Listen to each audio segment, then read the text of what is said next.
Never have an intro longer than 5 seconds. Good thing it only takes you 3 seconds to say that.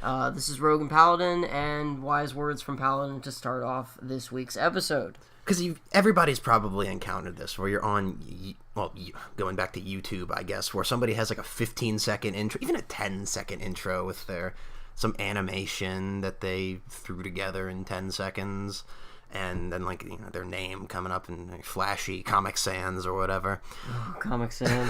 No. And it's like, come on, I just want to watch the video. Don't have an intro longer than 5 seconds. As our intro now drags on to 40 seconds. Well, anyway. Point. This week, we're going to be talking about what I think is one of the most tacked on and unnecessary pieces of a lot of games that are out today, and video games, obviously, and we were talking about crafting. The needless time sink that has become the staple of many games, including first-person shooters, ironically. And we're not talking about games where crafting is the game, because if you noticed in the last couple of years, we were talking about this a little earlier, about how us in a conversation, not in an episode or anything, but there's ever since Minecraft, it started with Minecraft, but ever since the popularity of Minecraft kind of created this explosion in the popularity of this genre of crafting games, and it almost, I wouldn't say cop out, but it's like 8-bit platformers for indie developers. It's another easy. It's a way to get them. Yeah, it's an easy out. Like a lot of developers are like, oh, how can I get more people to invest a bunch of money into my early access game? Oh, I know. I'll add a time sink. What's a good time sink? Crafting. Or the game will be nothing but said time sink. I've seen a lot of arguments for Ark Survival Edition, if you've ever heard of it. You can look it up on Steam, do a quick Google search, and you'll know immediately the game I'm talking about. But people have said it's literally a grind for rocks.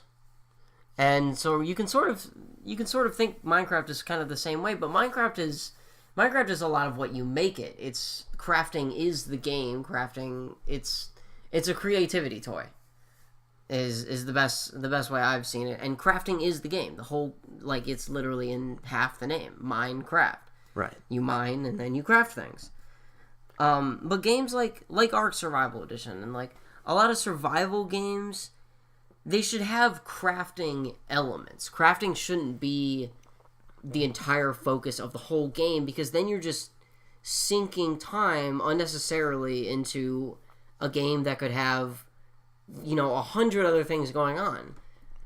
And we talked about this earlier about how games have these features, but now they have so many features that it's spreading itself too thin.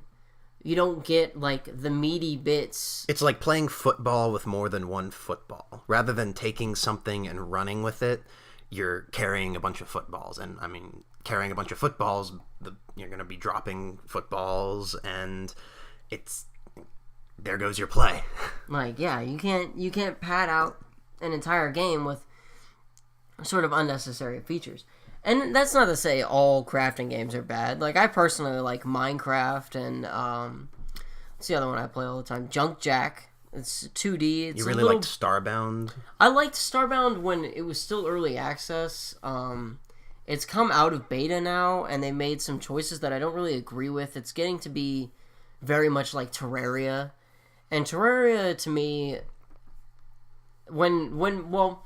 let's rewind for a second. Back when Minecraft came out, and it was still in kind of early beta. It was before, I think, 1.5. Terraria got released around the same time, and it was around the same, sort of level of features and things that were happening. It was side-scrolling Minecraft, and yeah, the sort of commentary on it was side-scrolling Minecraft. And so a lot of people either stuck with Minecraft or sort of moved to Terraria, and it became kind of the Coke Pepsi sort of battle where, you either liked Minecraft or you liked Terraria. And obviously, those things are kind of arbitrary now because they've both come into their own completely and split off. But I could never get into Terraria. See, I could never get into crafting games in general. Like, I played Minecraft when it first came out. Well, I leached off of somebody's account. Right. And, I mean, sure, it was... Building things was pretty cool. I built a castle in the sky. I was very proud of that castle in the sky. It was nothing compared to some of the stuff other people could build. That was another thing about Minecraft. It's like you build something, you're proud of it, then you go on YouTube or Google images, disheartened, and you're immediately disheartened. It's like, oh, like those people that made the entirety of like Hogwarts or something, like the entire like somebody made Harry Potter. Somebody made a scale model of the USS Enterprise. It's like, oh man, somebody heard about that one. Oh yeah, somebody reconstructed the entirety of Ocarina of Time.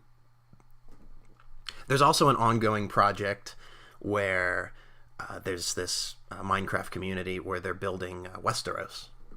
Yeah, I heard about the Westeros one. They haven't gotten past the Seven Kingdoms though.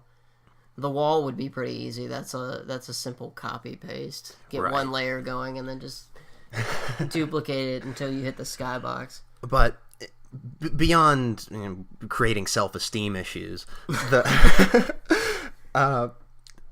I built my castle in the sky, and it's like, okay, so now what? Do I go build another castle in the sky? Do I go build something underground? It's like, you build it, and it's like, okay, now what? I can't really do anything with this. Well, that's the thing about Minecraft.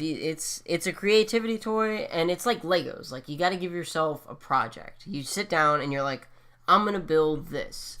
And then you work on it for the next, however many hours you spend playing Minecraft, or, you build it for an hour this day, a half hour this day, 20 minutes this day, and eventually it's finished. And then I've heard the comparison actually to, it's like a model railway.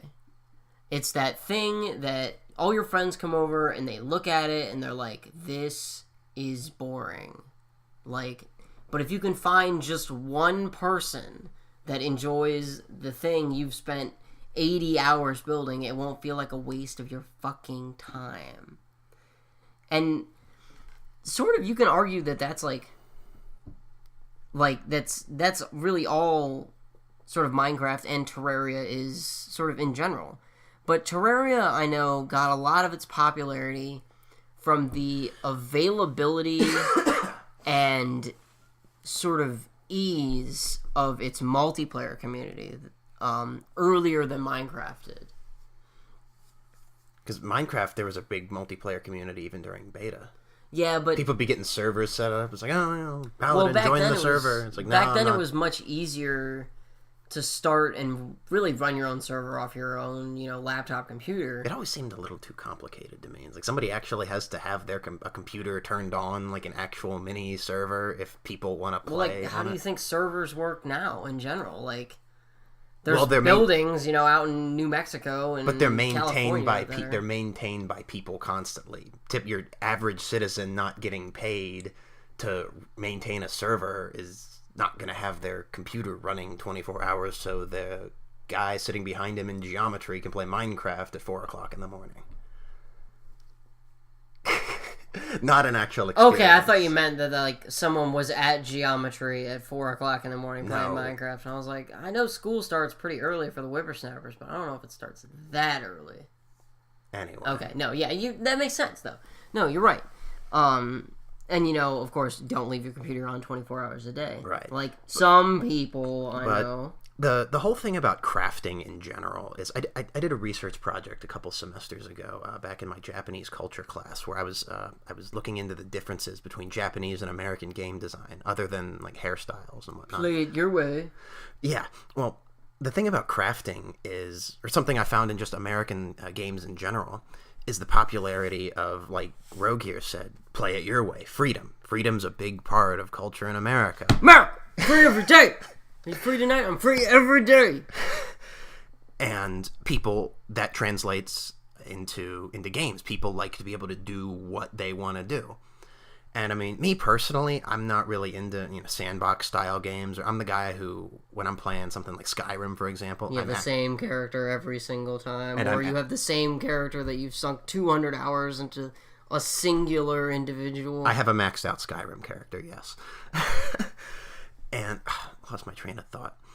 And yeah, people like the freedom to do whatever they want. Skyrim, like I was saying,